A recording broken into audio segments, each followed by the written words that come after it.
So I don't think I will give you a talk as such, but there were more than 20 questions. So I thought I'll answer the questions. Okay. Okay, so the first question is, Buddhism is quite an old religion. How do you see God working in your life today? Now that's the first question. So now this is my answer.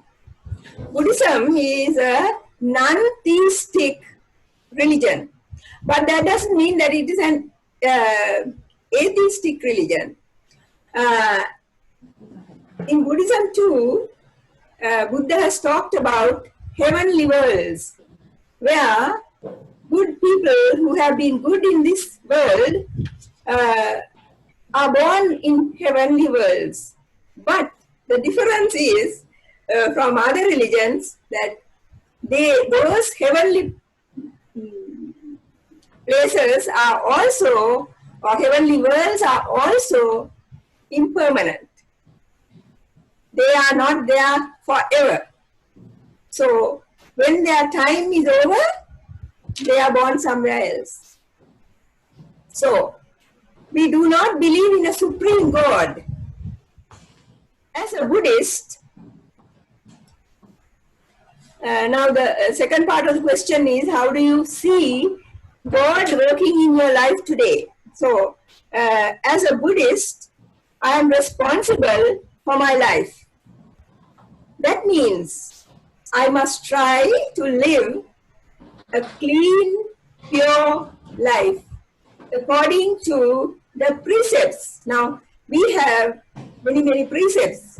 So, according to those precepts, we have to live a clean, pure life so that I can feel that I am a true daughter of the Buddha. So that is my answer to that first question. Then the second question, are you satisfied with that question, answer? Did you get it? Okay. The second one is, what does it take to become a Buddhist monk? So I'm sure you mean both monk and nun. So I'll use the word monastic. A Buddhist monk is a homeless person who has no acquisitions such as a house, a spouse, children, wealth, etc. Those things are not possessions of a monk or a nun. He or she tries not to be attached to persons and things, so that when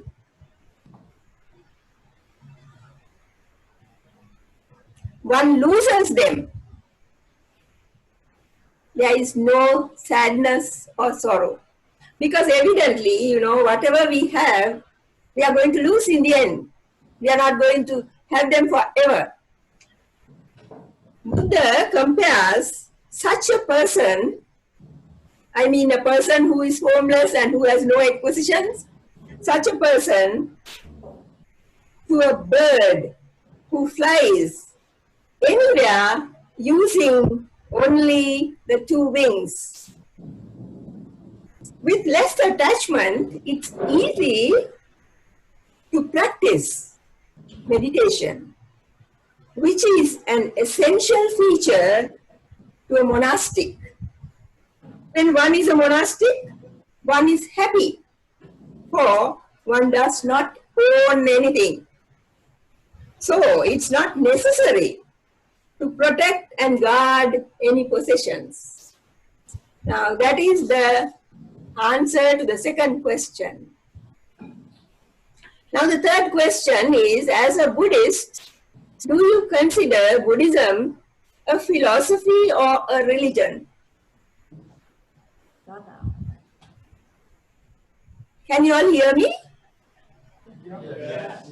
Okay. A religion, according to the dictionary, is the service and worship of God or the supernatural. So, in this sense, Buddhism is not a religion. We can say it is a philosophy of life, which means the follower, the person who follows the doctrine, tries to understand life and the reality of what it means to be a human being.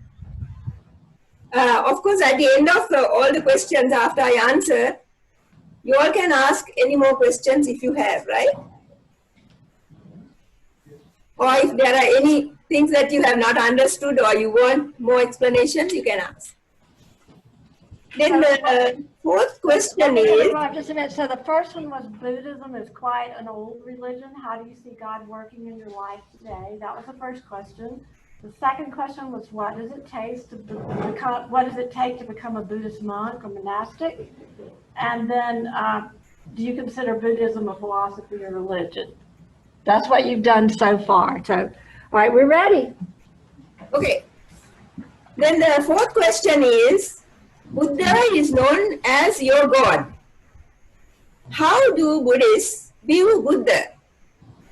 Is he more of a spiritual mentor rather than a God you worship? That is the fourth question. So my answer is, Buddha is not a God in any sense of the word. He himself says, I am a teacher. So that's how we consider him, as a teacher.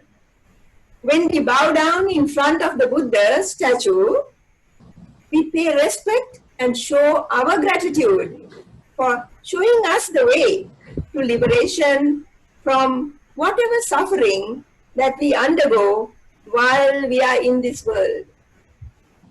I don't know whether you agree with me that there is suffering in this world. Is there suffering in this world? Yes. Okay. Now the fifth one. Now the next one is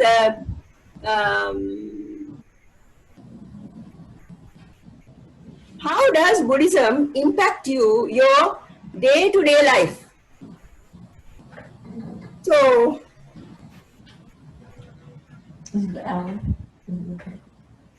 one of the main practices of a Buddhist is to be mindful. When one is mindful, one could see one's failures and successes, and also, if one is wrong, correct oneself. It's possible to correct if you see you are at fault. But if you are not at fault, if you don't see any fault in yourself, you can't correct yourself, right? In that way, the impact of Buddhism on our day-to-day living is very helpful.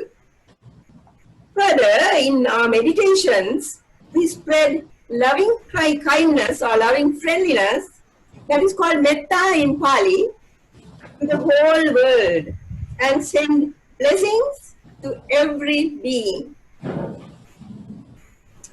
Then the next one, who is the judge of karma?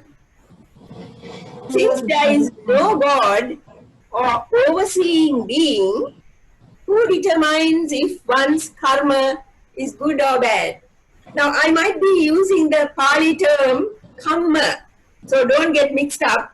It's the same thing. Karma or kamma is the same, right? Karma is in Sanskrit, kamma is in Pali. So, there is no one judging our behavior. We are fully responsible for all our actions. Karma or karma is not a way of punishing or rewarding. Now, this is what the Buddha says about karma. This is from one of the collections of suttas, or one of the collections of sermons that Buddha has given. And this was in Pali, and it's translated into English, right? Now, this is what the Buddha says. all wealth, possessions, loved ones must be left behind. But what one has done by body, speech, or mind, this is truly one's own. This one takes when one goes. This is all that one takes when one goes. This is what follows one along like a shadow that never departs. Therefore, one should do what is good as a collection for the future. Merits are the support for living beings when they arise in the other world. So you can see Buddha in this particular, in many places Buddha mentions about the rebirth. Now in this also what Buddha says is that if you collect good karma, you have merit. And because you have merit, you will get a good rebirth. Often, our experiences, personal characteristics, gathered knowledge, now you are gathering knowledge, we have all gathered knowledge, transmigrate from life to life. In fact, we have heard of infant prodigies, haven't we? Now, that famous pianist who at 7 started playing the piano without any instruction and making songs, right? And so infant prodigies and small children who speak in different languages without receiving any instruction show the principle of karma. You see, so because of past karma, they can do all those things now. So now that is what I wrote for, or what I have for that question. That is, who is the judge of karma?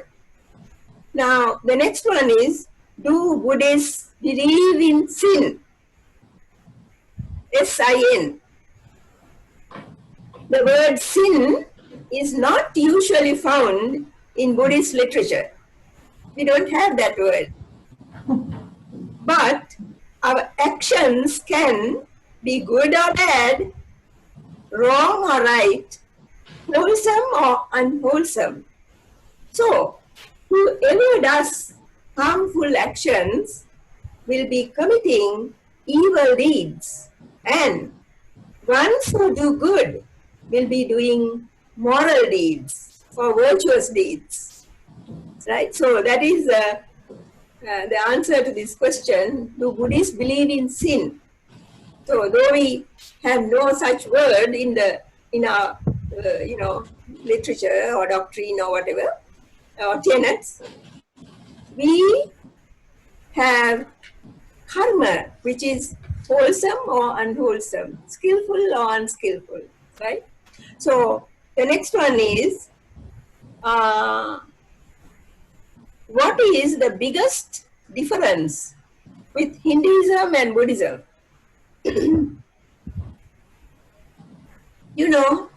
In Buddhism, there are 3 main principles called, I can give you the Pali words, but you may not remember them. They are called anicca, dukkha, and anatta, which means impermanence, unsatisfactoriness, and non-self. Impermanence, unsatisfactoriness, and non-self. And according to Buddhism, our whole existence is because of these 3. We go round and round because of these 3. So, the first 2, that is impermanence and unsatisfactoriness, are found in Hinduism too. But the 3rd principle is found only in Buddhism. Out of all the, what if you can call the spiritual doctrines, religions, the non-self principle is not there in any of the other religions except in Buddhism. Even in Hinduism, the belief in God or Brahma as the creator is found. In Hinduism also you find that idea. The other difference is that in Hinduism, they believe that the same soul continues from life to life. But in Buddhism, the soul theory is not found. We don't have a soul. We don't talk about a soul in Buddhism.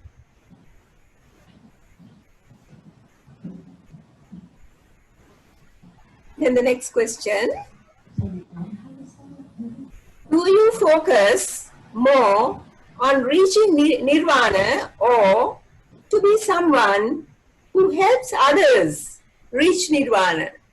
What it means is that do you individually hope to achieve liberation, salvation, nirvana, right?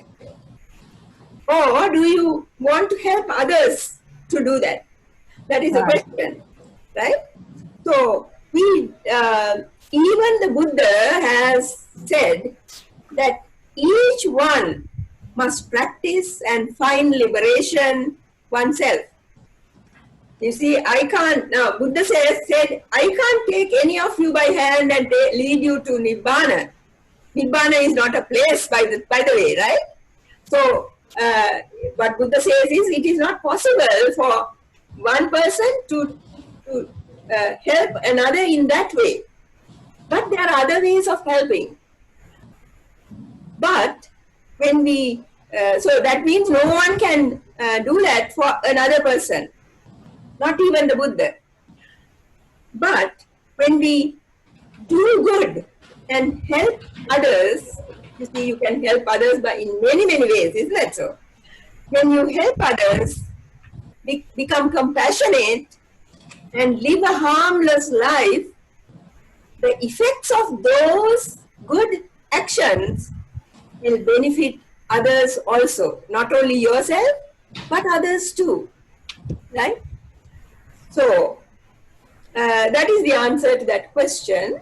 Then the next one is, what vows do Buddhists take and why?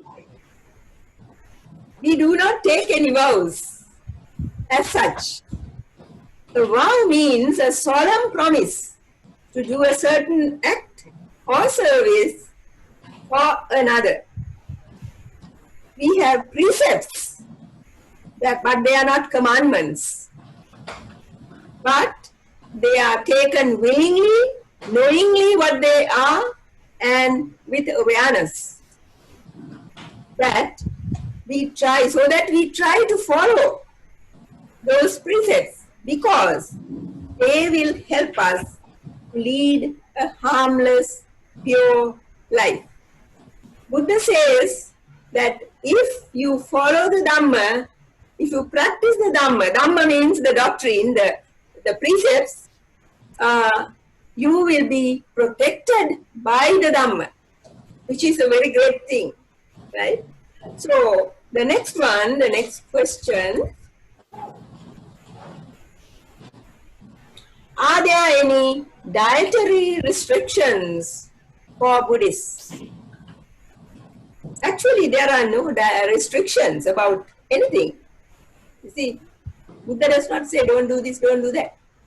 What is advised by the Buddha is that if one understands the reality of existence, one would practice the Noble Eightfold Path.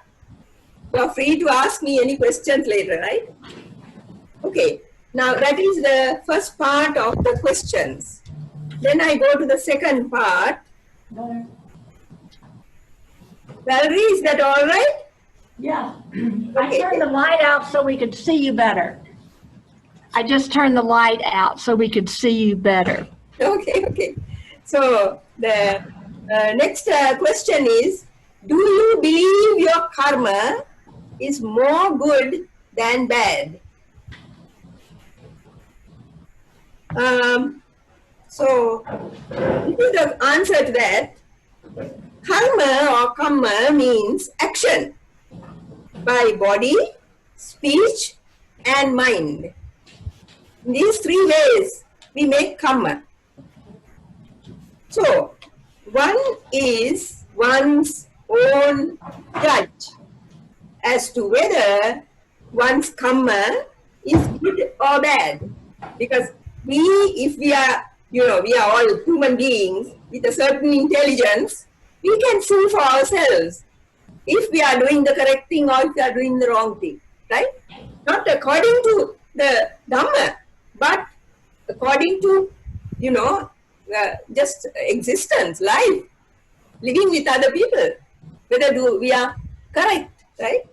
So, but if one sees one's bad karma or karma, one has the opportunity in this life itself to correct oneself. You don't have to wait till you are, born again and then gain good karma instead of the bad karma.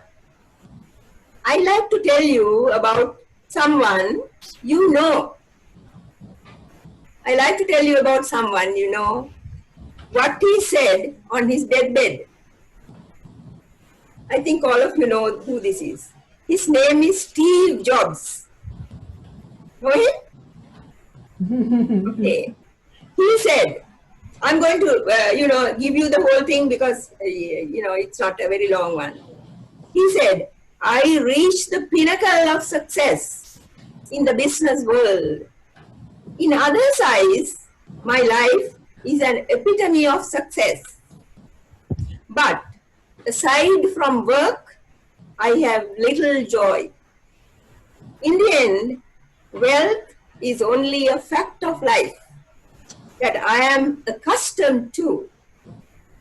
At this moment, lying sick in bed and recalling my whole life, I realize that all the recognition and wealth that I took so much pride in have failed and become meaningless in the face of impending death.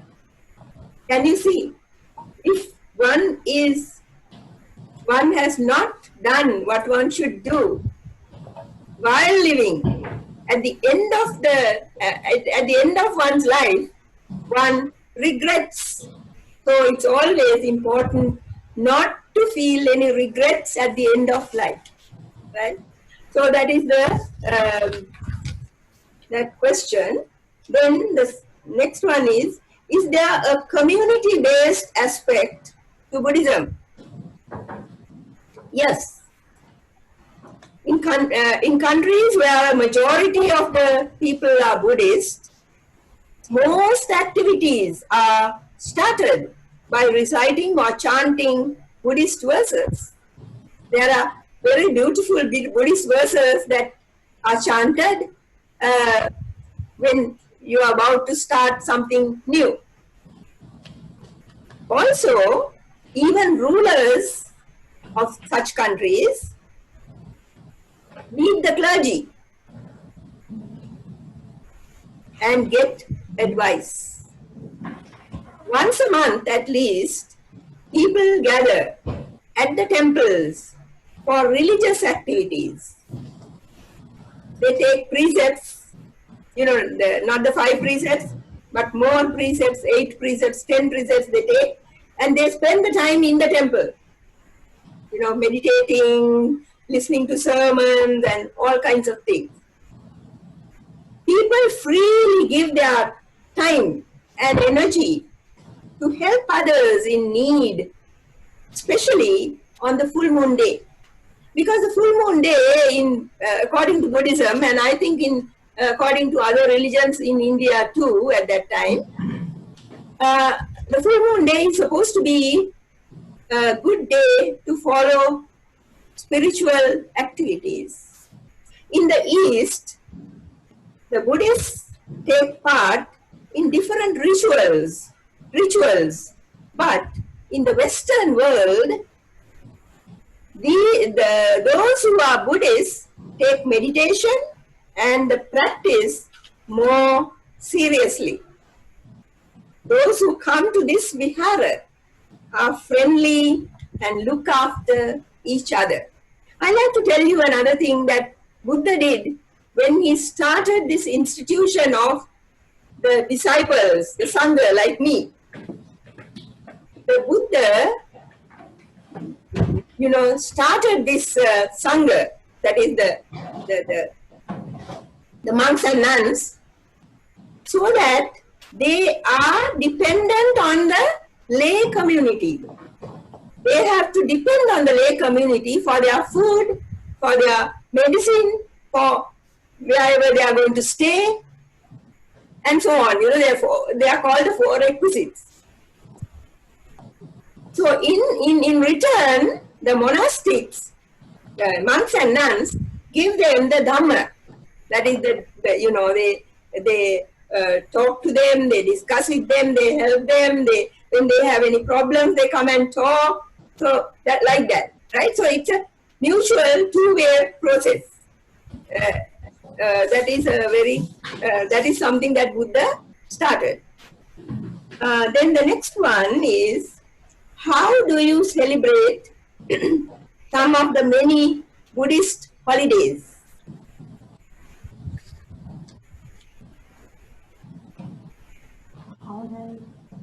Now we in our countries, I'm from Sri Lanka.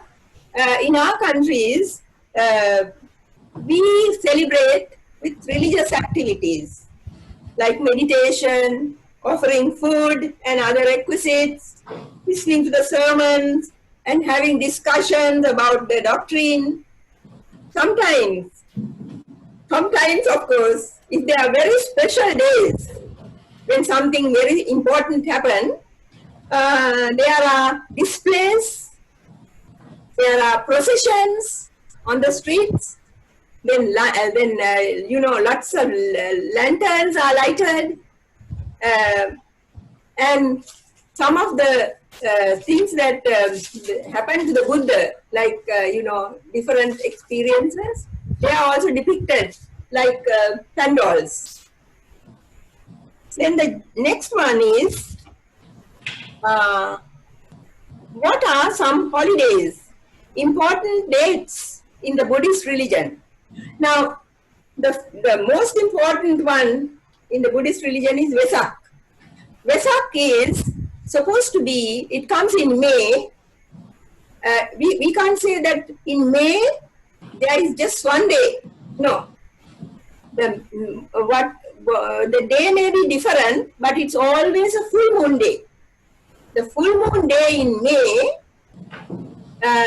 is supposed to be a very special day. Why? Because the Buddha, when he was born, he was not the Buddha. When he was born, he was born on a Vesak day. That is in May. Full moon of May. Then when he got enlightened, awakened as the Buddha, that too happened on a Vesak day. That is on a full moon day in May. Then he passed away. See, we don't say died because that is not used. He passed away also on a full moon day in May. So that therefore this Vesak is supposed to be the most important day. Then other full moon days are also important because people go to the temples. They follow the precepts.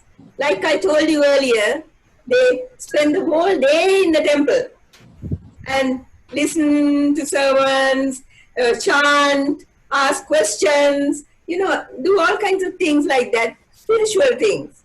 So that day is also a very good, very special day. And then also the new moon day. New moon is the dark day, the dark moon day. So those are the 3 special days. There are other, special days that are special to different countries. Like, when they receive the Dhamma, when they receive Buddhism, like that. Right? Then the next one, how separated are Theravada and Mahayana? Now, I am not very familiar with the Mahayana Mahayana tradition, but I know a little bit. So I can just tell you a little bit, but not much. So now this is what I know. Theravada is supposed to be the older version, or that it is older than Mahayana, because Mahayana started later. So Theravada has a more strict discipline, like celibacy being a must for monastics. They can't get married. But they could have been married earlier, before they became a monk or a nun. That's a different thing. Even Buddha was married before he became Buddha. So that is okay, but not afterwards. So it has less rituals. That is, the Theravada has less rituals and is more bent on practice. Then about the Mahayana, this is what I know. I don't know much. Mahayana also has the same principles, like the 4 Noble Truths, the Noble Eightfold Path, the dependent origination, the doctrine is there. It's the same thing. The main principles of Buddhism are there in Mahayana too. It varies from Theravada in the practice, though some Mahayana followers have a strict code of discipline. Many Mahayanists are also vegetarians, but in Theravada, all are not vegetarian. I am one, but not all, right? So, now the next one.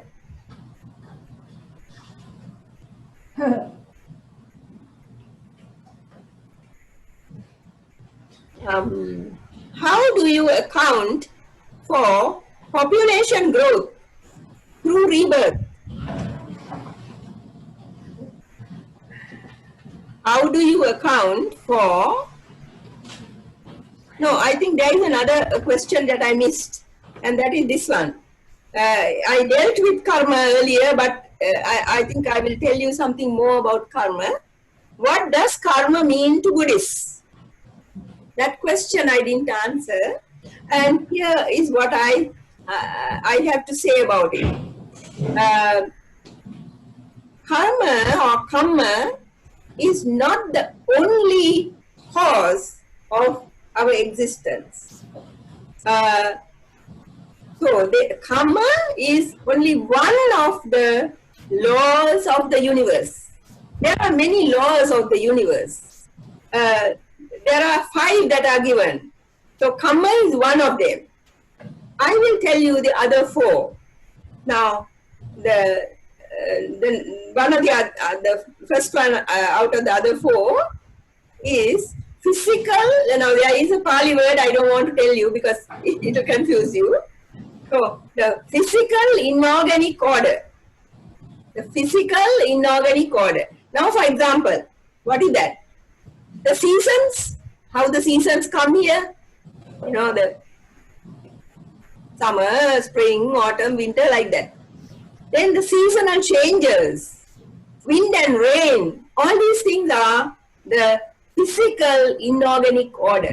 Now that is one of them, one of the universal laws of nature. Then the second one is the physical organic order, right? That is like this. Now if you sow rice grains, you will get only rice grains back. You will not get apples, right? So, and rice is grown from seeds, not from branches or leaves or roots or something. From seeds, rice. Then when you take sugar, the taste of sugar in the cane, sugar cane. Now that is another one. Or honey, right? Then also the similarity of twins. Now when you take twins, they can be similar in certain ways, physically or even in their, characteristics and so on. There may be differences, but there are similarities too.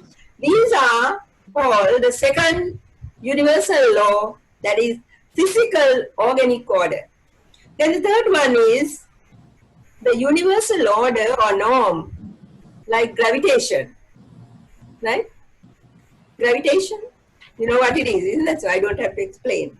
Then the fourth one is called order of the mind. That is the consciousness.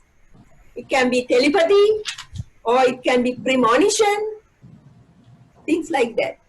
Now, can you see, other than karma, there are four other things also that cause certain differences, changes in our life, right?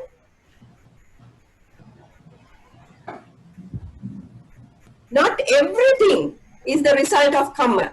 Some people think that whatever happens to them is due to their karma. No, that's not like that. Some happenings are just cause and effect. Now, supposing you are walking on the road and you just look about and you go like that, and there is a cobra or serpent, venomous serpent across the road. You didn't see. You go and trample that, and then that serpent bites you. That is not karma. That is cause and effect, because you were not mindful, right? So, when one is aware of one's actions, one could keep away from the bad karma, which promotes. If you do not do bad karma, if you keep away from bad karma, what happens? It promotes happiness in one as well as in others that one associates. Now, for instance, you are a generous person, right? Or you are a compassionate person. Now, I know of a friend of mine. She is not very young, but still, she goes out to help friends. When they want to go to the hospital, she takes them. When they need some medicine, she goes and buys it for them. There are people like that who help others, right? But there are also others who do not do anything. So that is the way it is, that some people are more compassionate, more generous, more kind than others. So now that is that question. Then how do you account for population growth through rebirth? Where do the new people come from? Is it possible for new souls to enter the cycle? Now that is the question. Now this is my answer. According to Buddhism, this world is not the only one in the universe. There are countless worlds and beings that inhabit them.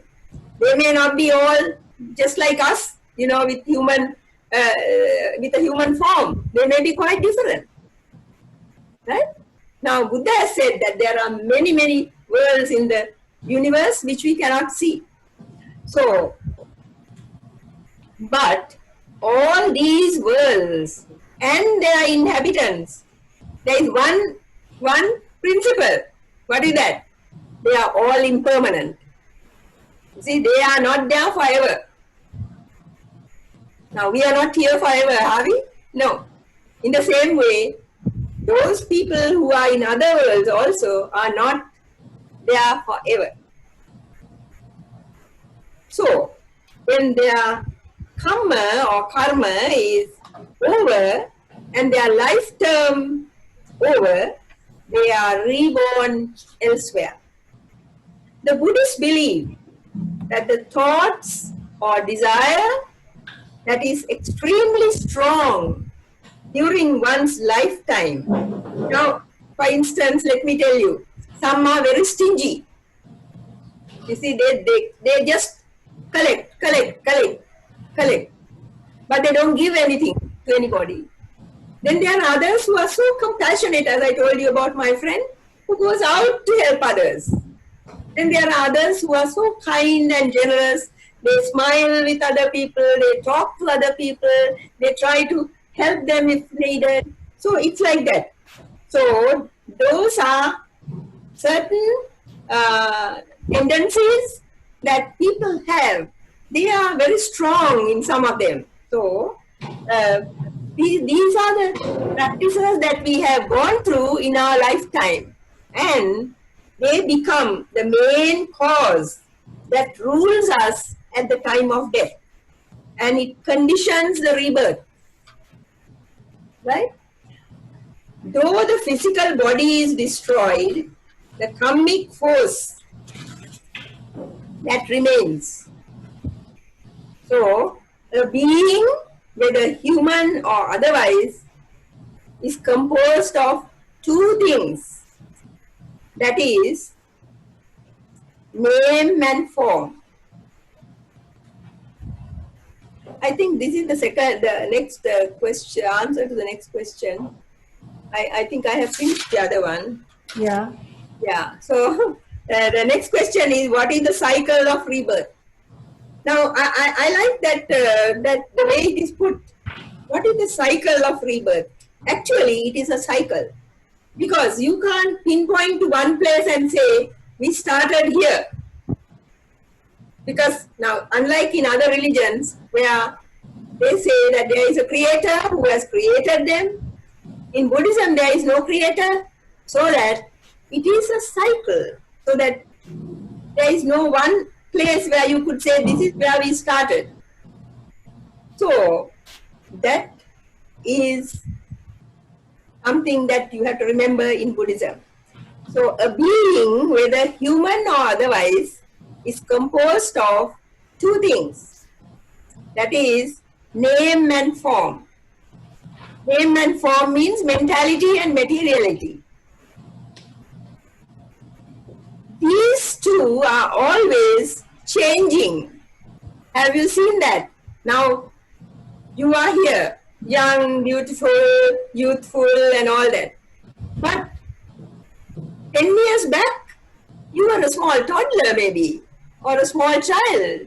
See how you have changed, right? So, these mentality and materiality of ours is all the time changing. That's why there is aging and death. Now see our consciousness.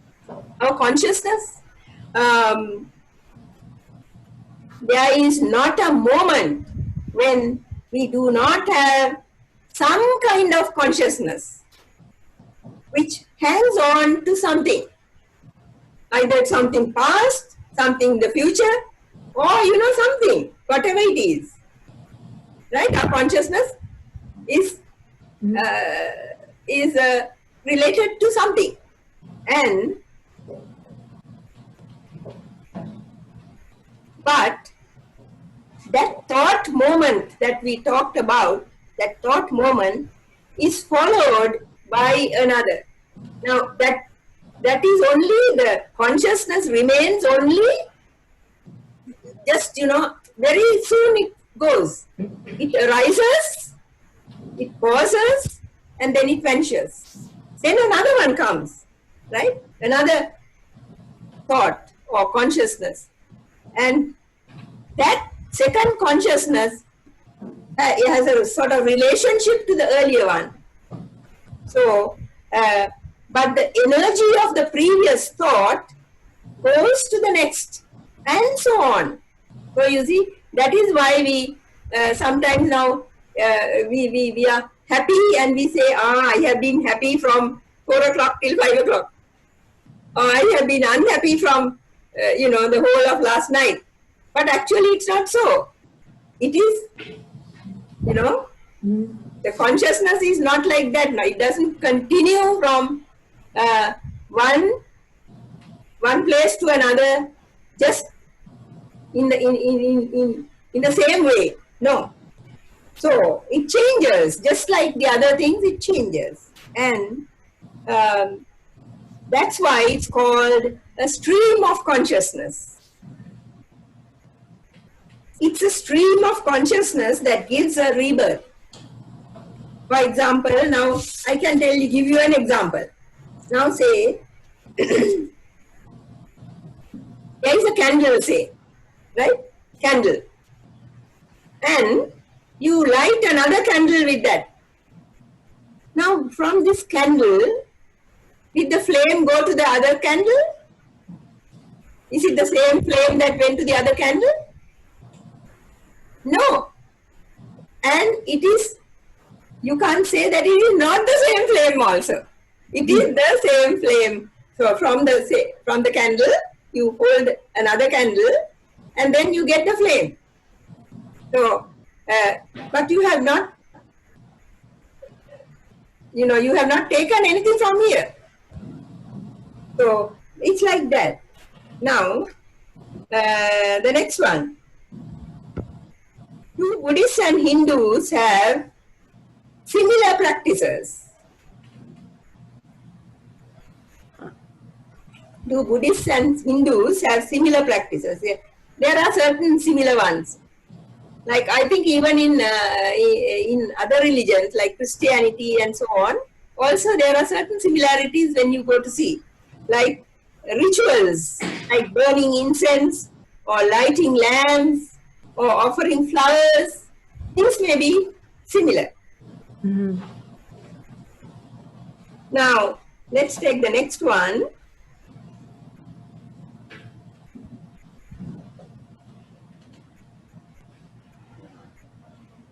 What is secular Buddhism? What is secular Buddhism? Now, secular Buddhism is the Buddhism that is there. Now, in I think even in Christianity, I think there is a difference between the monastics, between the monks or priests, the nuns, and the lay people. Isn't that so? In the same way, in Buddhism too, there is a difference between monastics and the lay people. So the lay people have just 5 precepts. They are also not commandments. If they want to, yes, take them, practice them. If they don't want to, it's all right. They will have the consequences, that's all. So, now what are the 5 precepts? First one is not to kill any living being. Second is not to steal. Third is not to abuse your senses. Fourth is not to use untruths in your speech or even, in your actions. Fifth is not to take alcohol or drugs. These are the 5 precepts. These are not difficult to keep, are they? But for some people, that's also difficult. So anyway, that is secular Buddhism. So when I'll just give you one example. Now, let us take the second precept, that is not to steal. I think that is there in all religions, isn't that so? The first one may be different, but the second one is there in all religions. Now, if you are a person who is honorable, who does not take other people's things, without asking for permission, then you are trustworthy, so that everybody can trust you. Even with their things, they could trust you. But if you are a person who steals other people's things, takes away things as they want, then you cannot be trusted. So can you see, when you keep these 5 precepts, you become morally pure. At the same time, you are a good member of the community. Your social background will be very happy, and people will come to you. They will be friendly with you because you are a good person, right? So now that is that. Then, and Anna, I I think you've answered all of them now. When I look down, I think you answered them earlier. So You want to ask questions? no, I think we're good. You know what we're going to do next? We're going to go to a yoga class now. So we've had this information from you, and now we're going to go and do some yoga. And if they have more questions, may I email them to you? So if I have answered your questions. Okay. I think you've done a wonderful job. Okay. Yeah, so Do y'all want to give her